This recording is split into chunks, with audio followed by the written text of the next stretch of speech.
السلام علیکم ورحمۃ اللہ. ہم لوگ اس ٹائم مدینہ منورہ ایئرپورٹ پہ موجود ہیں اور آپ دیکھ سکتے ہیں پیچھے میکڈونلڈس میں لائن لگی ہوئی ہے اور اس میں زیادہ تر مدینے والے لوگ موجود ہیں, سعودی ہیں. اور کیا کہہ سکتے ہیں ان کے بارے میں کہ ایک تو فتنے کا دور ہے, دجال کا دور جا رہا ہے, اور اس ساری دجالی ایکٹیویٹیز کے اندر اسرائیل کو سپورٹ کرنے میں, غزہ میں اور فلسطین میں اوور آل تباہی پھیرنے میں بہت زیادہ کردار جو ہے وہ سعودی لوگوں کا ہے, گورنمنٹ کا بھی ہے. ان کے جو بھی مینجمنٹس آتی ہیں ساری انوالو ہیں, یہاں تک کہ کم از کم ہماری پوری مسلم امت کے اندر اگر آپ لوگ کچھ کر نہیں سکتے تھے کم از کم ان کی پروڈکٹس کا بائیک آؤٹ کرتے.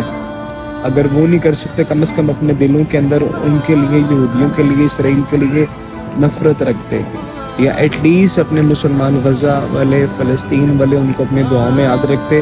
میں نے ایک اور چیز نوٹ کی ہے کہ 27ویں کی رات تھی اور ختم القرآن تھا. میں قرآن پاک ختم ہونے کے بعد جو امام صاحب نے مسجد نبوی میں خاص کر دعا کروائی, ماشاءاللہ خوبصورت دعا تھی. میں لیکن پوری دعا کے اندر میرا دھیان صرف ایک ورڈ, ایک دعا کے اوپر تھا کہ اس دعا میں کم از کم یہ لوگ فلسطین کے مسلمانوں کے لیے دعا کریں. لیکن آئی فیل ویری بیڈ, اس پوری دعا کے اندر میرا دھیان ادھر ادھر, مجھے نہیں پتا کیا دعا تھی وہ ساری, بس مجھے اتنا انتظار رہا اس دعا کے اندر کہ امام صاحب حرم کے, پوری امت موجود ہے, اتنے زیادہ لوگ مسلمان وہاں پہ موجود تھے, لیکن کسی کا دھیان غزہ کے ان بچوں پہ نہیں گیا, غزہ کے مسلمانوں پہ, ان عورتوں اور ماں اور بہنوں پہ نہیں گیا جو اس ٹائم سچویشن غزہ کے اندر پورے فلسطین میں ہوئی بھی ہے. مسجد اقصیٰ بھی ایک حرم ہے, جس طرح خانہ کعبہ اور مسجد نبوی, اسی طرح ہمارا حرم مسجد اقصیٰ بھی ہے. لیکن ہم لوگ اپنے حرم کو بھول چکے ہیں, اور حرم کے اندر جو حالات اس ٹائم چل رہے ہیں کسی کو اس سے کنسرن نہیں ہے.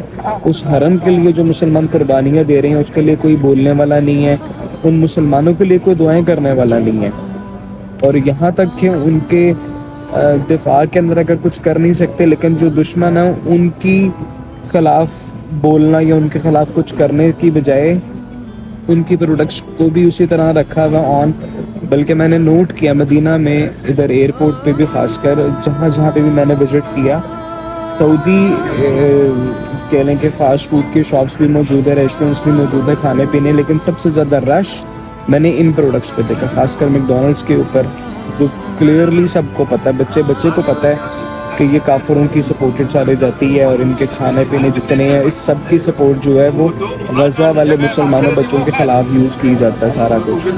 تو مجھے شدید اس کے اوپر ایک تو دکھ بھی ہے, حیرانگی بھی ہے اور افسوس بھی ہے کہ مدینے والوں کا یہ حال ہے, سعودی کا یہ مطلب اتنے برے حالات کے میں ہماری پوری مسلم امت کا اتنا برا حال ہے.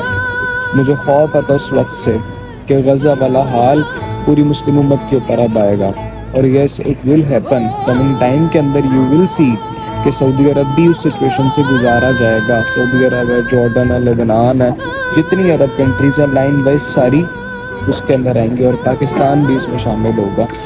جو لوگ اس ٹائم خاموش ہو کے بیٹھے ہوئے ہیں, کم از کم اپنی مالی طور پہ اگر سپورٹ نہیں کر سکتے, اگر ویپنز کے ساتھ جا کے لڑ نہیں سکتے, آپ کی آرمی جا کے فائٹ نہیں کر سکتی, ایٹ لیسٹ پرے فور دیم, ایٹ لیسٹ کبھی تو اپنے لیے دعائیں کرنا چھوڑ دیں, کبھی تو اپنے بچوں کے لیے دعائیں کرنا چھوڑ دیں, صرف حضور کی امت کے لیے دعا کریں. کبھی تو مصلی بچھائیں, جے نماز پہ نماز کے بعد بیٹھیں تو صرف حضور کی امت کے لیے دعا کر دیں.